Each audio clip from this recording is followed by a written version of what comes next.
nga bwe nabasuubiza Vero oli otya nansanyusa okulaba olabise bulungi nnyo oba abantu nsooke mbannyonnyole bw'oyambadde bwe mbinnyonnyola nnyinza obisobya naye kati nga tonnaba kubaako kirala kyoyogera kati bona abantu bannyonnyole engatto eno tutandikire ku ngatto eno gye bayita batya nyambadde no Nike, it's Jordan. It's a Jordan. Okay. Yeah. Already over the ankles. Nyambadde sweatpant ya blue. Neka crop top. As usual. Olubuto tuba tulikola ddala mu gym. Yeah, and n'enkofiira. Kati enviiri kale n'abantu abasinga bagitya. Why you there? So much. Nange njitya. Kale ogitya. But it looks very good on you. No kwekaza. Mu nviiri zonna kala zosinga okwambala most of the times. Nviiri kikala ki jo embracing the mojowira nga yesinga okunyumira. Oh my goodness, apart from black because that is honestly, it's black. It is black. Yeah. Waliwo purple nnyo.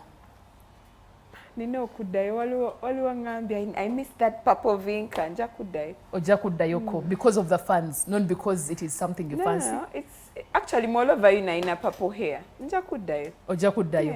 Kale katukirinde tulabe soko mbulize ku bantu abakulaba ku BBS. Abalaba BBS TV bampita Vinka nsanyuse nnyo okubeera wano nammwe ne Diana. That's amazing.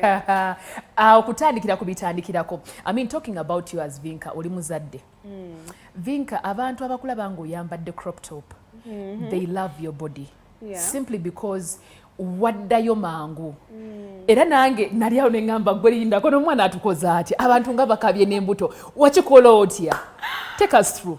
First of all olina okweyagala ng'omuntu. So much. Kitandikirawo. Then nazaala naturally. That is amazing. Gwe wakikola otya okuzaala naturally? Mukwano bintu biba some people tebasobola zaala naturally because mbeera ekyenda olusi kiba kyesibye nenze nalina pregnancy ennungi nentuuka okuzaala nga buli kimu kiri okay. So I had to push. Nenzaala naturally. Wenzaala naturally. Wentuuka ewaka first thing nasibirawo olubuto. Wanje? Nkotidde.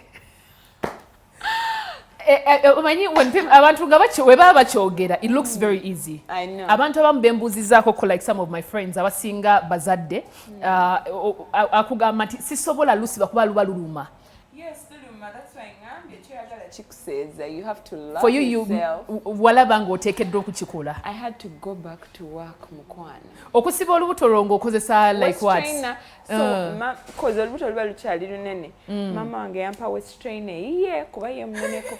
Nentandikira kweyo. Mba ndi awo namukwano gwange atunda West trainer. She gifted me a West trainer, a small size. Small size eba ntono kwe. Right now ndi mtono. Nasiwa.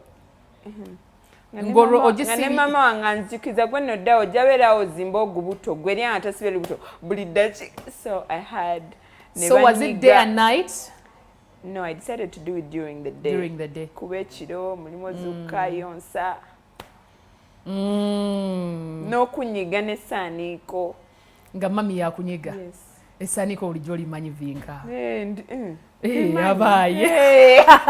Wa muntu bwakulaba ayeddanga Vinka byoyogerako Vinka ye musaaniiko. Nga mami ajja essaaniiko the very first time ng'olirabye nga bakunyiga n'essaaniiko n'omugamba mbu kiki okola kyekyo. Kyaliruma. Nga kikiddayo wali you have to love yourself. You have to. There is waliwo ekifaananyi kye nalabye kye wapostinze era ng'otulaga there were 2 months after birth. Yes. I was like Linda katono era ng'olaba lukaga right luvuddeko naye ng'olaba lukyetereeza. So eventually noterera ddala. I mean that was a journey. Thank you. I mean, so this is why Vinka lero tumwina tugenda kwera mu mboozi bwete olunaku olwaleero ayagala tutenga kugenda ku mitimbagano gyonna egya BBS Terefayina obirenga otweyungako olabe ebiriwa byogenda okumubuuza ayagala omubuuza ebibuuzo n'ebirala byonna by'anaabasazeewo tubuulira abasibe bagamba nti batugamba wavaayo mu bufumbo.